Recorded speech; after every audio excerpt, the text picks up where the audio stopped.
Hi, I'm Dr. Sharice Johnson, a licensed clinical mental health therapist, mindfulness practitioner, and author.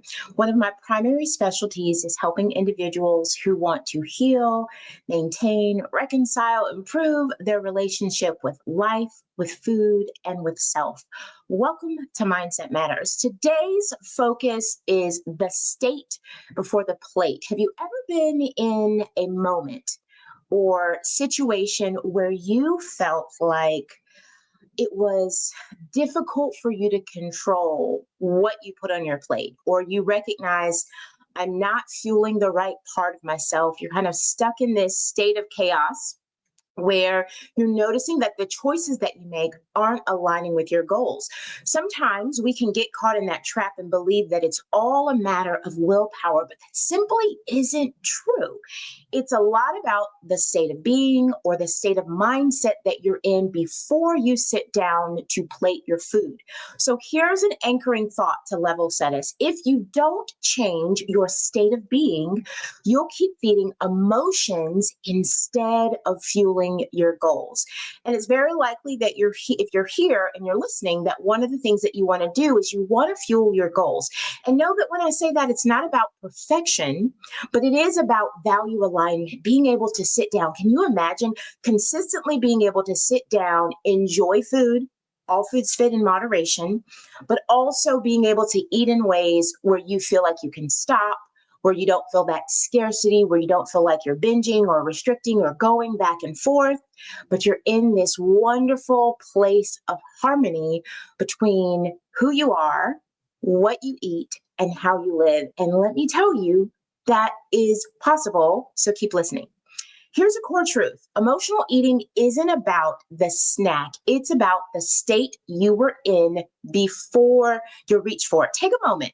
Do this with me. I want you to think about the last time that you had a moment that you reached for something and there was part of you that was like, I don't even know why I'm really eating this. I'm not necessarily hungry.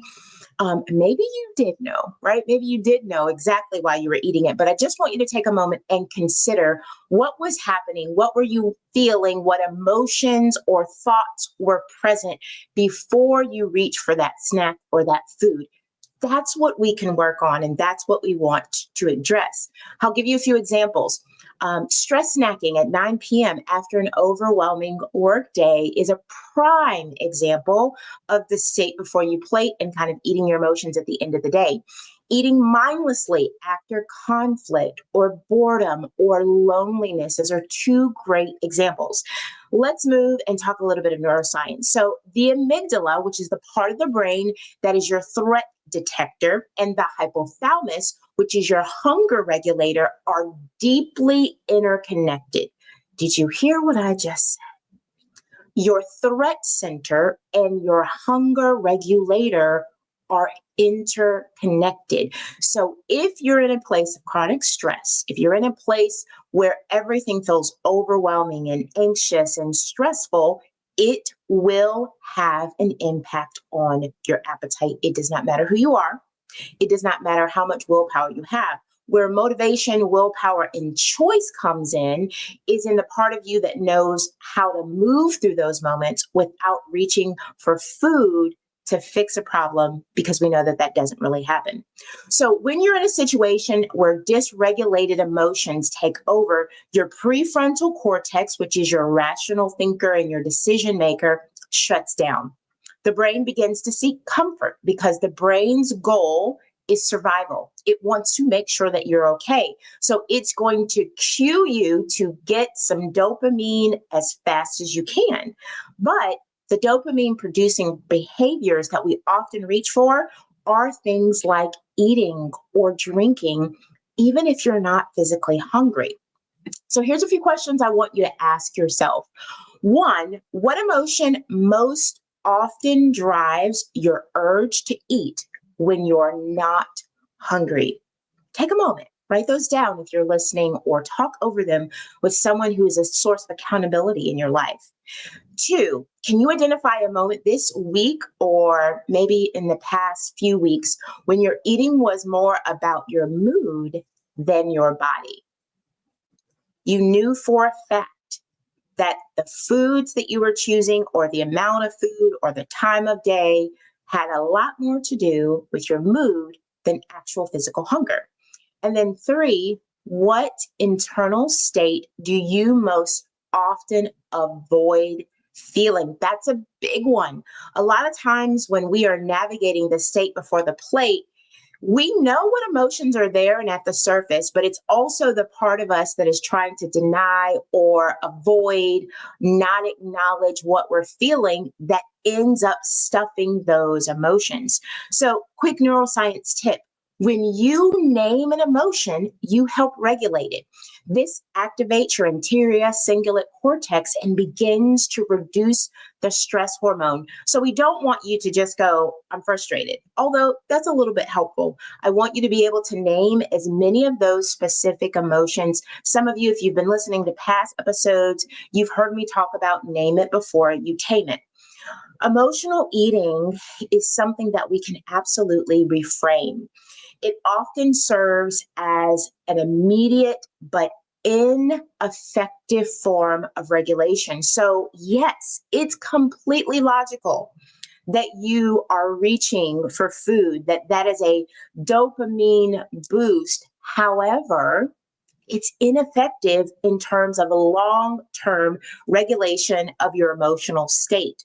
So, the state you're in, overwhelmed, anxious, fatigued, unseen, is what fuels your drive to eat. So reframing it looks like, I am not weak. My body is seeking safety. Let me give it a better option. I don't ever want you to think that you need to deny your body of the reprieve that it's looking for. Your brain will continue to push you to do that. However, we want you to learn some options that don't directly take you to dopamine producing behaviors that come with consequence. So, here's some common root states that trigger eating.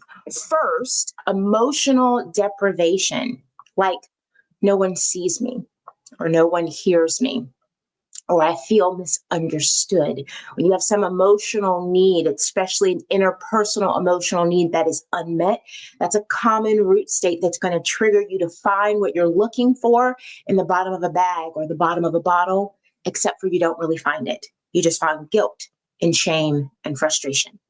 Another common root state that can trigger your eating is sensory overload and exhaustion. We can all experience this. If you are listening to this and you are a neurodivergent, this one's big for you, because with all of the typical masking that's done through the day as you're trying to compensate and manage and navigate life, then you're going to find that that sensory overload and exhaustion is there.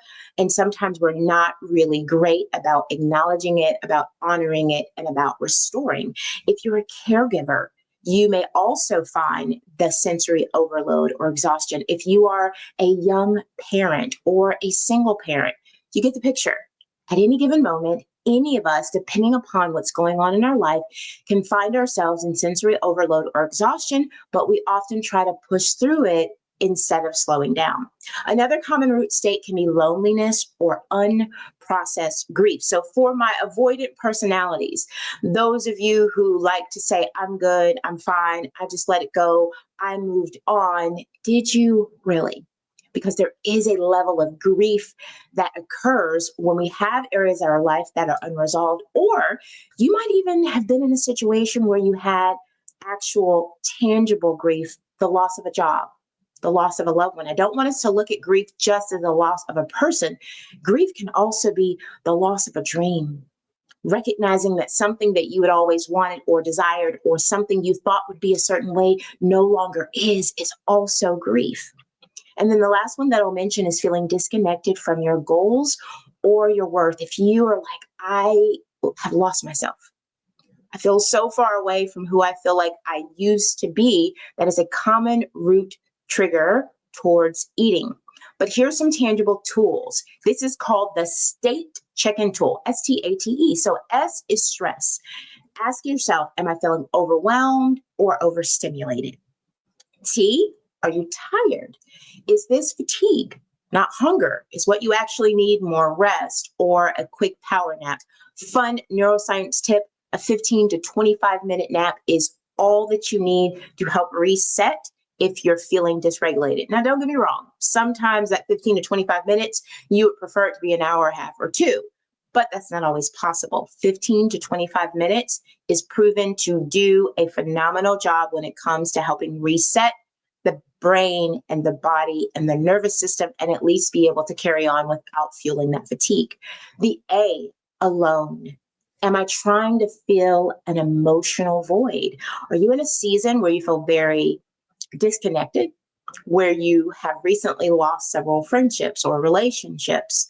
Some because they needed to go, but perhaps some you didn't choose. T, are you triggered? Did something just upset or unsettle me? And then E, emotion. Can I name what I'm really feeling? So, another kind of tangible dynamic that you can use, or a tangible tool, is to change your state before you eat. So, you could use a 2-minute grounding practice like stepping outside, deep breathing, moving your body, dance to your favorite song. Those things work. Or practice a mindful eating entry. Pause before a bite. Take 3 breaths in through the nose, out through the mouth, and then ask yourself, this is one of my favorites, what do I really need right now? And then the third tangible tip is to anchor food to intention. Eat in a way that aligns with your values, not your feelings. And that way you're choosing food that fuels your purpose, and really being able to sit down and ask yourself, all right, this is what I'm choosing. Does this align with what I say I value? Does it fuel my goals or fuel my feelings? And how am I going to feel afterwards? Here's a little call to action for you. This week, I will pay attention not just to what I eat, but to who I am when I eat. And then you can take a moment and journal, what new behavior or ritual can I try this week to shift my state of being before reaching for food. And remember, you can use the state check-in tool. I'm going to repeat it one more time just in case you didn't get it. The S is for stress. Am I feeling overwhelmed or overstimulated? T, tired. Is this fatigue, not hunger? A, alone. Am I trying to fill an emotional void? The other T, triggered.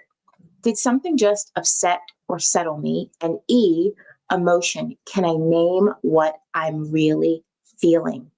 Remember, emotional eating fades when we learn to feed the part of us that is truly hungry. Our unmet needs, our inner voice, and our emotional state. Those are the things that we need to tend to most. As always, I'm so glad that you chose to come and to listen. I hope that you gleaned something that you can use in your own life or share with others. Continue to stay connected with me. Let me know what's resonating with you. And if you implement or try any of these tools, let me know how it goes. Until we meet again, have a phenomenal rest of the week and be well.